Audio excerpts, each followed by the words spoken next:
Assalamualaikum warahmatullahi wabarakatuh. Berjumpa lagi dengan saya Fahmi Kasri. Kali ini saya akan menjelaskan tentang insert, update, delete, default, dan alter pada Oracle.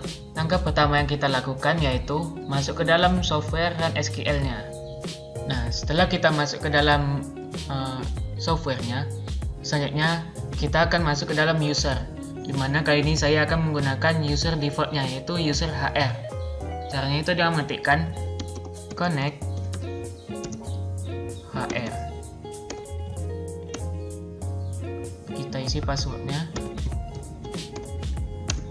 Nah, maka kita langsung terkonek dengan user HR. Langkah awal yaitu kita membuat salinan dari tabel yang sudah ada di user HR, yaitu ada tabel departemen atau tabel employees. Caranya itu dengan mengetikkan create table copy employees as select bintang from employees.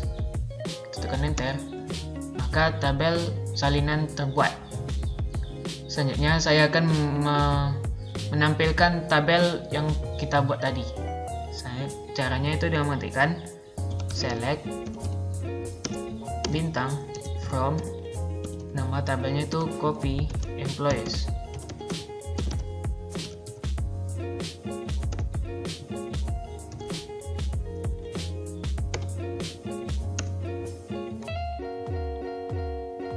Nah, maka tampillah isi dari tabel salinan yang kita buat tadi. Nah, setelah kita membuat salinan dan menampilkan dari tabel employees, selanjutnya saya akan membuat tabel salinan dari departemen. Caranya itu kita mengetikkan create table copy departments as select bintang from departments. Tekan enter, maka tabel terbuat. Selanjutnya kita akan menampilkan tabel salinan dari departemen. Caranya itu mengetikkan select bintang from department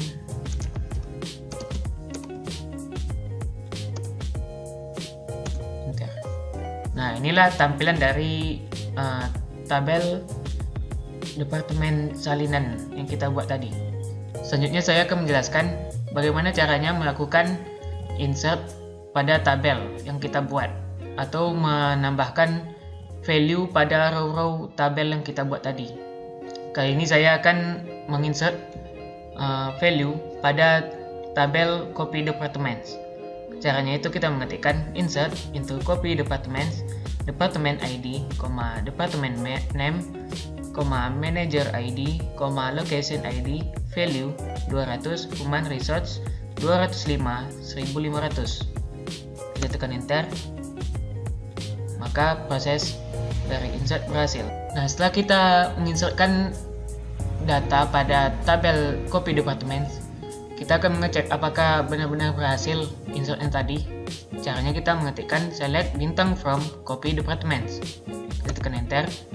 Nah, maka nilai yang kita inputkan tadi muncul di tabel copy department. Nah, saya akan menjelaskan bagaimana caranya menginputkan data pada tabel, tapi ada salah satu row-nya yang tidak kita isi. Insert into copy employees, employee ID, first name, last name, email, phone number, hire date, job ID, salary, values 302, Grigor, Polanski, ini kita kosongkan. 15 Juni 2017, IT programmer 4200. Kita tekan enter, maka proses insert berhasil. Selanjutnya kita akan melihat apakah benar-benar berhasil. Sekarang kita mengetikkan select bintang from copy employees. Proses input data yang kita lakukan tadi berhasil dengan adanya nilai yang tidak kita masukkan atau kosong. Selanjutnya saya akan menjelaskan bagaimana menginputkan data atau nilai dengan adanya special values. Caranya kita mengetikkan insert into copy employees employee ID, first name, last name, email, phone number, hire date, job ID, salary, values-nya 304, test, user, T-user 41599821010, sysdate. Nah, sysdate ini merupakan special value-nya.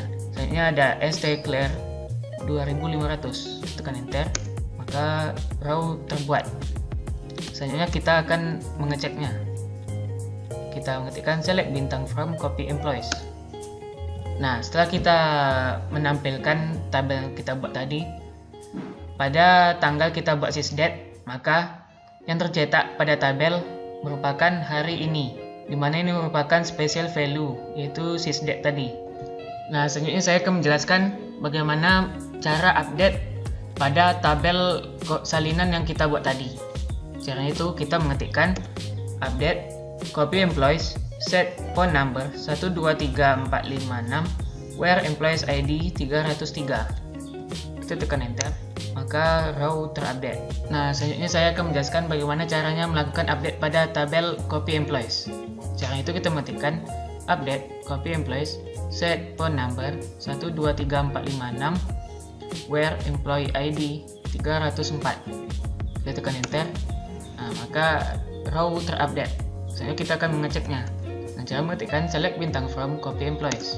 Pada ID 304, phone numbernya berganti menjadi 123456 sesuai dengan nilai yang kita update tadi. Selanjutnya kita akan melakukan update pada last name-nya Jones dengan phone numbernya 65431.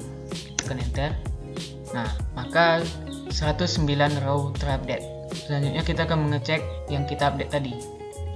Maka last name-nya berubah menjadi Jones semua,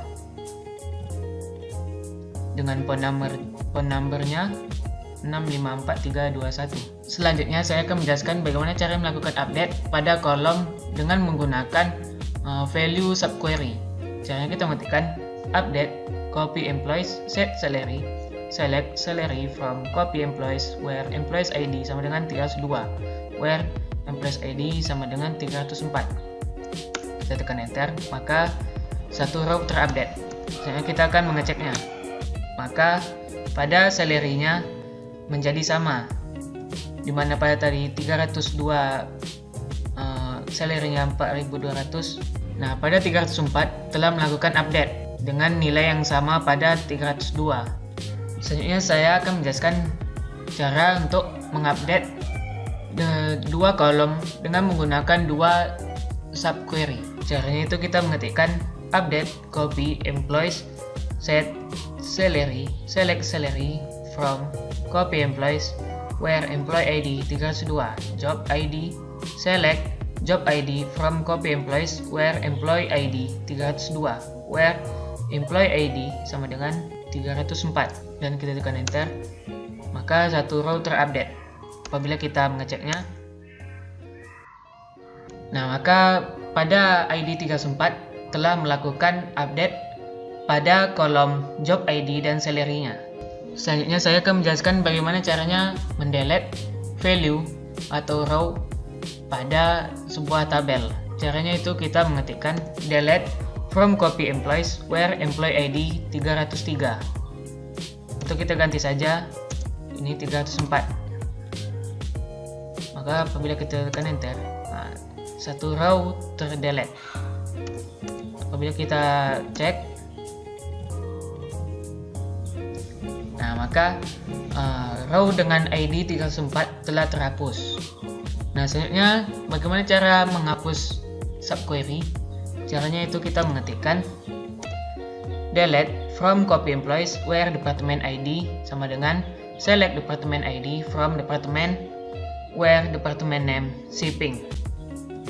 Maka pada departemen shipping ini maka akan dihapus. Kita tekan enter, 45 row terdelete. Nah, maka proses delete telah selesai. Nah, selanjutnya saya akan menjelaskan tentang default. Caranya itu kita membuat tabel terlebih dahulu dengan cara mengetikkan create tabel my employees hire date, date default sysdate, first name varchar 15, last name varchar 15 dan kita tekan enter. Sorry, kita kurang satu lagi, kita tekan enter, maka tabel telah terbuat. Selanjutnya kita akan melakukan insert pada tabel default tersebut. Caranya kita mengetikkan insert into my employees, hire date, first name, last name, values, default, Angelina, right, dan kita tekan enter, maka satu row telah tertambah. Selanjutnya kita akan melakukan update pada tabel default ini. Caranya kita mengetikkan update my employees, set hire date sama dengan default, where last name, right, dan kita tekan enter, maka satu row terupdate. Selanjutnya saya akan menjelaskan bagaimana cara membuat TP data date time. Cara itu kita mengetikkan create table time ex1 exact time timestamp. Selanjutnya kita melakukan insert pada tabel tersebut. Caranya seperti pada layar. Itu kita ketikkan insert into time x1 values 10 Juni 2017 10.5229.1234556. Kita tekan enter. Selanjutnya saya akan juga melakukan insert dengan values special values. Caranya itu kita mengetikkan insert into time x1 values sysdate. Selanjutnya kita akan menginsert juga dengan special values yang lain dengan cara mengetikkan insert into time x1 values system stem. Kita tekan enter. Selanjutnya kita akan menampilkan isi tabel yang kita buat tadi dengan cara mengetikkan select bintang from time ex1 enter. Nah, ini merupakan isi tabel yang kita buat tadi, dimana yang pertama ini kita menginputkan secara manual, sedangkan yang kedua ini kita menginputkannya dengan menggunakan special value yang ada yang namanya sysdate dan adanya system stem. Selanjutnya saya akan menjelaskan tentang alter, dimana alter ini berguna untuk menambahkan kolom, menghapus kolom, memodifikasi kolom. Cara membuat alter yaitu seperti berikut. Saya akan menambahkan satu kolom pada tabel time ex1 yang kita buat tadi. Caranya itu kita mengetikkan alter table time ex1 add name varchar 20. Maka kolom name akan dibuat pada tabel time ex1. Selanjutnya kita akan mengecek apakah kolomnya sudah ditambah pada tabel time ex1. Caranya itu kita mengetikkan describe time x1, maka kolom name telah ditambahkan pada tabel time x1. Nah, selanjutnya saya akan mencoba memodifikasi kolom pada tabel time x1. Caranya itu kita mengetikkan alter table time x1 modify name varchar 215, dimana yang saya modifikasi yaitu panjang varcharnya, dan kita tekan enter. Maka tabel telah dimodifikasi. Selanjutnya kita akan mengeceknya. Maka pada name yang pertama awalnya varcharnya 20 berubah menjadi varcharnya 15. Selanjutnya alter juga berguna untuk menghapus kolom. Caranya itu kita mengetikkan alter table time ex1 drop kolom name. Nah, setelah kita menghapus kolom pada tabel time x1, kita akan mengeceknya. Nah, maka kolom name telah dihapus. Selanjutnya saya akan menjelaskan bagaimana caranya menghapus tabel. Caranya itu kita mengetikkan drop table time ex1, tekan enter, maka tabel tersebut telah dihapus. Apabila kita mengecek tabel yang kita hapus tadi, nah maka akan muncul objek time x1 does not exist, berarti tabel tersebut telah terhapus. Baik, mungkin segitu saja yang bisa saya sampaikan. Lebih dan kurang saya mohon maaf. Saya Heri. Assalamualaikum warahmatullahi wabarakatuh.